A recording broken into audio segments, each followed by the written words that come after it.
आप निरंजन सोई। जो अपने आप हो रहा है उस निरंजन को आंखों से देखना नहीं है ना, अनुभव करना है, अनुभव करना है। इसीलिए कहा कि अंजन माहि निरंजन देखो, अंजन माहि निरंजन देखो। क्या देखे? आंख से नहीं देखे, रूप नहीं देखना है। ये रूप तो अंजन दिख रहा है ना, ये बाहरी बाहरी शरीर, इस बाहरी बाहरी शरीर को अंजन का आंखों से दिखता है। इस अंजन माहि निरंजन देखो, जिसका रूप नहीं है, आकृति नहीं है, उसको अनुभव करना है। भीतर की सच्चाई को अनुभव करना है। इसको भारत की पुरानी भाषा में देखना कहते थे, दर्शन कहते थे, अरे इसी को वेदन कहते थे, इसी को पश्चना कहते थे। देखना माने अनुभव करना है, और उससे जो ज्ञान जागे वो सही ज्ञान। तो बड़ा महत्व था अपने यहां दर्शन ज्ञान, वेद ज्ञान, अनुभव वाला ज्ञान है, पश्चना ज्ञान। बार बार पुराने साहित्य में आता है पश्च जान, पश्च जान, अनुभव कर और तब जान, अनुभव कर और जान। देख माने रूप देख करके क्या जानेगा? आकृति देख लेगा, रंग देख लेगा, रूप देख लेगा, क्या मिलेगा? अनुभव कर, अपने शरीर और चित्त की होने वाली स्थितियों का अनुभव कर और विकारों का अनुभव कर, और करते करते करते उससे छुटकारा पा। जिसके प्रति इतनी आसक्ति पैदा कर रखी है, उस आसक्ति का अनुभव कर, और अनुभव करते करते करते उस आसक्ति के बाहर निकल जा। अनुभव कर। हर महापुरुष यही करता है। ये करता है तो महापुरुष होता है, तो मुक्त होता है, भव मुक्त होता है, शुद्ध होता है, बुद्ध होता है। सांस के सहारे देखते देखते देखते अब भीतर चला जाए, काया में स्थित हो गया। नित्यं कायगता सती, काय में जो कुछ हो रहा है उसके प्रति सजग, क्या हो रहा है उसे जान रहा है, जान रहा है। प्रारंभ में बहुत स्थूल स्थूल सच्चाइयां प्रकट होती है। इस शरीर स्कंद की स्थूल स्थूल सच्चाइयां, कहीं भारीपन है, कहीं दबाव है, कहीं दुखाव है, साक्षी भाव से देख रहा है। और साक्षी भाव से देख रहा है तो ये देखने की जो विद्या है, जो प्रज्ञा है, वो सूक्ष्म हुई जा रही है, तीक्ष्ण हुई जा रही है। उसको उन दिनों की भाषा में कहते थे बींधती हुई प्रज्ञा है।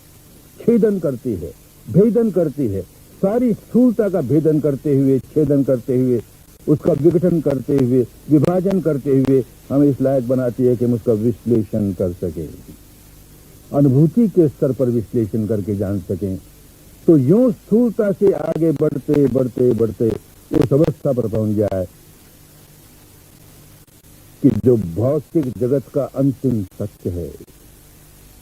विपश्यना इसीलिए की जाती है कि सारे के सारे भौतिक सत्य जो अपने शरीर के भीतर अनुभूति पर उतर रहे हैं, बढ़ते बढ़ते उससे सूक्ष्म, उससे सूक्ष्म, उससे सूक्ष्म,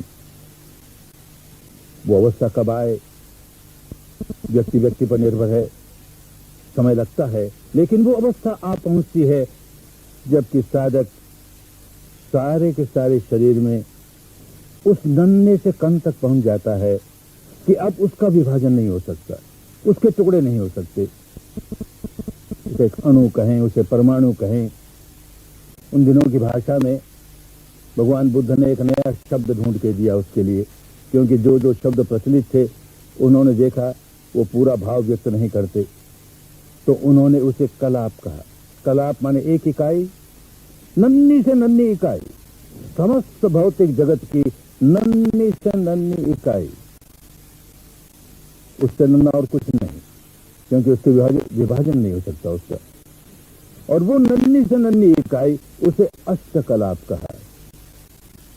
उसमें 8 बातें एक साथ जुड़ी हुई हैं, सदा जुड़ी रहती हैं। क्या 8 बातें? पृथ्वी धातु, अग्नि धातु, जल धातु, वायु धातु, ये 4 महाभूत। और इन 4 महाभूतों में से हर एक का अपना अपना गुण धर्म स्वभाव। तो इन चारों के 4 गुण धर्म स्वभाव सदा जुड़े रहेंगे। या 8 एक साथ जुड़े हैं, इसलिए इन्हें अष्टकलाप कहा। इतना सूक्ष्म आंखों से नहीं देखा जाता, अनुभव से मालूम होगा। टुकड़े करते करते करते अनुभूतियां हो रही तो अनुभव से मालूम होगा। पुंज के पुंज इन अष्टकलापों के, और देखते हैं कि प्रत्येक अष्टकलाप भी कोई ठोस पदार्थ नहीं है, भौतिक पदार्थ है लेकिन ठोस नहीं है। तरंगे ही तरंगे, तरंगे ही तरंगे। उनको देख करके कहता है कि जितनी देर में मैं चुटकी बजाऊं या जितनी देर में पलक झपकूं, ये नन्ना सा अष्टकलाप उतनी देर में अनेक शत सहस्त्र कोटि बार उत्पन्न होता है, नष्ट होता है, उत्पन्न होता है, नष्ट होता है। इतनी शीघ्र गति से उत्पन्न नष्ट हुए जा रहा है। अनेक शत सहस्त्र कोटि, एक के आगे 12 बिंदु लगाएं तो शत सहस्त्र कोटि होता है, और अनेक शत सहस्त्र कोटि। पश्चिम जगत के वैज्ञानिकों ने जिन्होंने बाह्य जगत की खोज की, अनुसंधान किया, लगभग 100 वर्ष पहले ये सच्चाई उन्होंने समझ ली कि सारे भौतिक जगत में तरंगों के सिवाय और कुछ नहीं है। There is no solidity in the entire material world. कहीं सॉलिडिटी नहीं है, ये अपरेंट ट्रुथ है। वास्तविकता ये है, वेवलेट्स वेवलेट्स वेवलेट्स वेवलेट्स, केवल वेवलेट्स, तरंगे ही तरंगे, तरंगे ही तरंगे। यही बात भारत का एक महापुरुष अंतर्मुखी होकर के इस सच्चाई को देख गया और कहता है, सब्बो पज्जलितो लोको, सब्बो लोको प्रकंपितो प्रकंपितो। अरे केवल प्रज्वलन ही प्रज्वलन, केवल प्रकंपन ही प्रकंपन, उत्पन्न होना नष्ट होना, उत्पन्न होना नष्ट होना, यही है और कुछ नहीं। सच्चाई तो वही है। भारत के लोगों ने अंतर्मुखी होकर के बिना किसी उपकरण के, बाह्य उपकरण के इस सच्चाई को जाना और बड़ा कल्याण हुआ। पश्चिम के वैज्ञानिकों की कोई निंदा नहीं है, लेकिन दोनों के अंतर को समझना चाहिए।